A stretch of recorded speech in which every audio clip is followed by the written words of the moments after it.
Hi students, இன்னைக்கு நம்ம என்ன டாபிக் பார்க்க போறோம்னு சொன்னீங்கன்னா ராம்சார் மாநாடு. சரிங்களா, இது ஒரு முக்கியமான டாபிக். ஈரநிலங்களை பாதுகாக்கிறது சம்பந்தமா இந்த ராம்சார் மாநாடு வந்து நமக்கு கேட்பாங்க. இதுல முக்கியமா என்னன்னு கேட்டீங்கன்னா, உங்களுக்கு வந்து நமக்கு இந்த சுற்றுச்சூழல் சம்பந்தமா கொஸ்டின்ஸ் கேட்கும்போது இந்த டாபிக்ல இருந்து கொஸ்டின்ஸ் கேட்கலாம். சரிங்களா, இப்ப ராம்சார் மாநாடு என்னன்னா, முக்கியமா இதுல என்னன்னா ஈரநிலங்களை பாதுகாக்கிறதுக்காண்டி ஃபர்ஸ்ட் ஒரு சர்வதேச லெவல்ல ஒரு ஒப்பந்தம் போடுறாங்க. சரிங்களா, அதான் இந்த ஈரநிலங்கள் குறித்த சர்வதேச ஒப்பந்தம். இது எப்பன்னு கேட்டீங்கன்னா பிப்ரவரி 2, 1971. எங்கன்னு பாத்தீங்கன்னா ஈரான்ல ராம்சார் அப்படிங்கிற இடத்துல வந்து 1971 பிப்ரவரி 2 நடக்குது. சரிங்களா, அதனாலதான் இதுக்கு வந்து என்னன்னு பேருனா ராம்சார் மாநாடுன்னு சொல்லி இதுக்கு வந்து என்ன பண்ணிருக்காங்க, பேர் வச்சிருக்காங்க. அப்போ நமக்கு என்ன கொஸ்டின்ஸ் கேட்கலாம்னா, ராம்சார் மாநாடு எப்ப நடைபெற்றுன்னு கேட்டீங்கன்னா 1971. ராம்சாருங்கிறது எந்த நாட்டுல இருக்கு அப்படின்னு சொல்லி கேட்டீங்கன்னா ஈரான். ராம்சார் ஈரநிலங்கள் குறித்த சர்வதேச ஒப்பந்தம் வந்து எப்ப நடைபெற்றுன்னு கேட்டீங்கன்னா பிப்ரவரி 2, 1971. இப்ப பாத்தீங்கன்னா இதைத்தான் உலகத்துல என்ன கொண்டுறாங்க, உலக ஈரநில தினம் பிப்ரவரி 2. சரிங்களா, அதாவது இந்த ஈரநிலங்கள் குறித்த ஒரு சர்வதேச ஒப்பந்தத்தை ராம்சார்ல போடுறாங்கல்ல, அந்த பிப்ரவரி 2 வந்து உலக ஈரநில தினம் மட்டும் என்ன பண்றாங்க, கொண்டாடுறாங்க. ஓகே, 2024 கருப்பொருள் என்னன்னு பாத்தீங்கன்னா ஈரநிலங்களும் மனித நலனும்.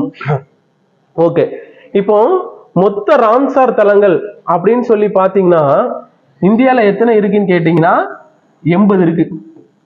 சரிங்களா, இந்தியால மொத்த ராம்சார் தலங்கள் எத்தனை இருக்குன்னு கேட்டீங்கன்னா 80 இருக்குது. அது என்னன்னா 1.33 மில்லியன் ஹெக்டேர். சரிங்களா, இதுல அதிகமா ராம்சார் மாநாடு இந்தியால எங்க அதிகமா இருக்குன்னு கேட்டீங்கன்னா தமிழ்நாடு. எத்தனைன்னு கேட்டீங்கன்னா 16. ரெண்டாவது அதிகமா எங்கன்னு கேட்டீங்கன்னா உத்தரப்பிரதேஷ் 10. ஓகே, இப்ப என்ன பார்த்தாங்கன்னா சமீபத்துல 2 இதை அறிவிச்சாங்க. அதாவது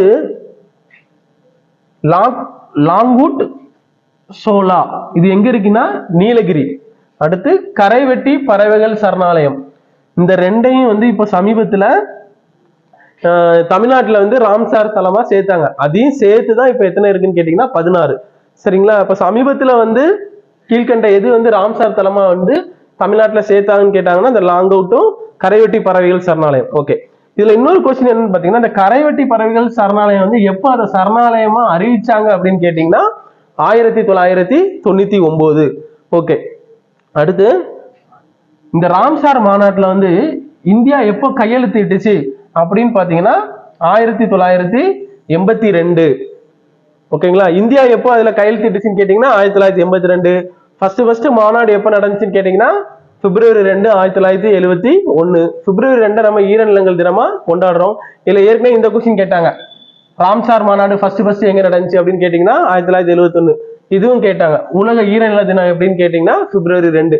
நெக்ஸ்ட் என்னன்னு கேட்கலாம்னா, ஏற்கனவே லாஸ்ட் குரூப் 1 எக்ஸாம்ல கேட்டிருக்காங்க. அந்த டைம்ல கரண்ட் அஃபேர்ல இந்தியால எத்தனை இருந்துச்சுன்னு சொல்லி கேட்டிருந்தாங்க. இப்ப எத்தனைன்னு கேட்டீங்கன்னா 80, தமிழ்நாட்டுல 16, உத்தரப்பிரதேஷ்ல 10.